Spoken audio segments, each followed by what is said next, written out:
Hello, happy October. I wanted to check in with you guys and touch base. I really do appreciate the feedback that I received on the last video that I made about 2 weeks ago. Thank you to those of you who watched that video and then also commented. It's definitely rare for me to be that open and that transparent about the journey that I'm on, especially given the last few years and how difficult those years have been. So I love the fact that I've gotten to a place where I can be that open. In my day-to-day life, I tend to be fairly reserved in terms of like how open I am. So I like the fact that YouTube provides me that opportunity to connect and to share some things that are very deep within. In terms of the comments, it was awesome hearing from you and also replying to you. So feel free to stay engaged with me. Comment below, check out my Facebook page, comment there or on Instagram. Wherever we talk, I think it's great for us to keep each other motivated and encouraged and inspired with our respective journeys, whatever those journeys are. So for today's video, I wanted to quickly check in with my weight loss journey, how I'm doing with my workouts, and then two, talk about hair. One of the great questions on my last video specifically targeted working out and hair, so I'll talk about that today as well. So in terms of updates, I wish I could come on here and say that, you know, I've lost 5 pounds in the past 2 weeks. I have not. My weight is pretty much the same as I announced in my last video, but what I can say is that I have been keeping up with my workouts. I schedule my workouts at the beginning of the week. I know exactly what days I'm working out super early in the morning. I like to get up around like 5-ish or so. I knock out a 30 to 45 minute run on the treadmill downstairs, and then I'll also do some weight training as well.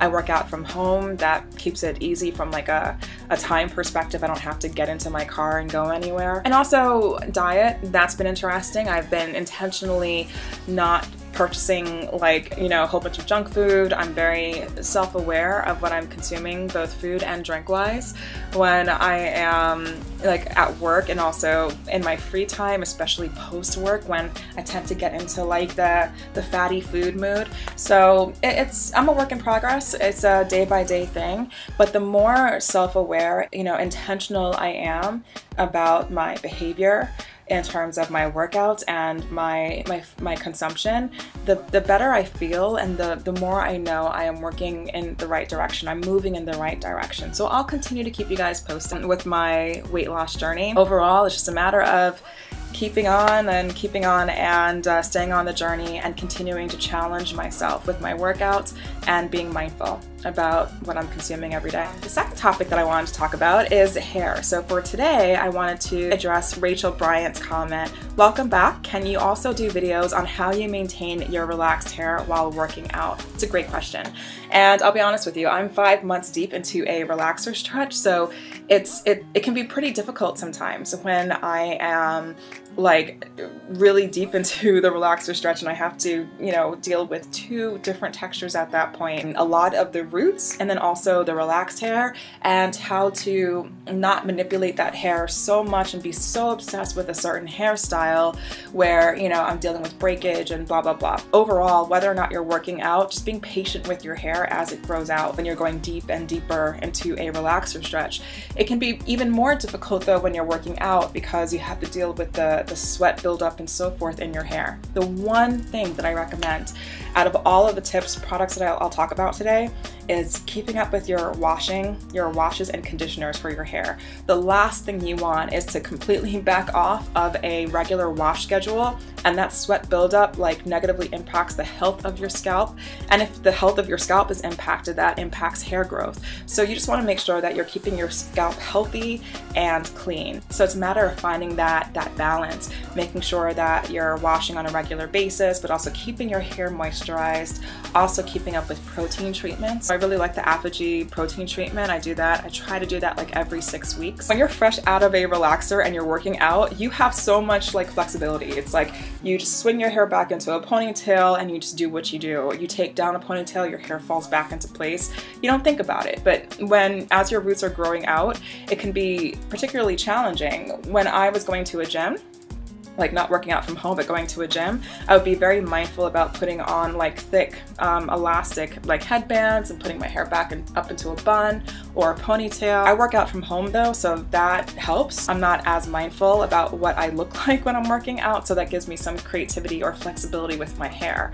So I'll flat out just work out with the satin curlers in my hair, like, you know, just kind of loose. One of the things that you have to be mindful about is just being creative with your hairstyle. When your roots are getting thicker and thicker, don't be so focused on flat ironing your hair like crazy every single day trying to achieve a nice sleek hairstyle. You might want to just default to protective styles during your stretch. I love the buns. I like the fluffy ponytail. I like the banana clip with the curls coming out from the back. I do all of those. I'm mindful also about edge control products. Sometimes I'll sleek down my edges. Cream of Nature argan oil is good. Perfect Edges, I'm sure a lot of you know this one. Or when my edges need that firm hold, I like the 24-hour edge tamer. That helps. But overall, you need to be mindful about products too. You don't want heavy gels in your hair overnight, so make sure you're washing that stuff out of your hair in the evening so you're not going to sleep with this heavy or with edge gel in your hair, because you want your edges to breathe. You want them to be healthy and to continue growing. Keeping up with your coconut oil, that's something that's really good for keeping your roots moisturized. I absolutely love raw extra virgin coconut oil.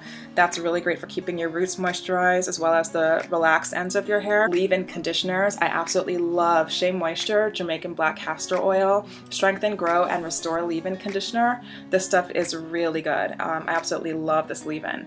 And especially when I'm stretching and my roots need something moisturizing but doesn't weigh my hair down, I love that stuff. And also I love using almond oil as well. That's something that occasionally I'll put in my hair. When you're styling your hair, default to, you know, satin black rollers and satin scarves as opposed to feeling the need to flat iron your hair. If anything, I'll flat iron my bangs and the rest of it is curled overnight. I'll leave the curlers in my hair when I'm working out, and then when I need to style my hair, I can just put it up into a quick bun. It's just a matter of balancing it all out and figuring out what works best for you.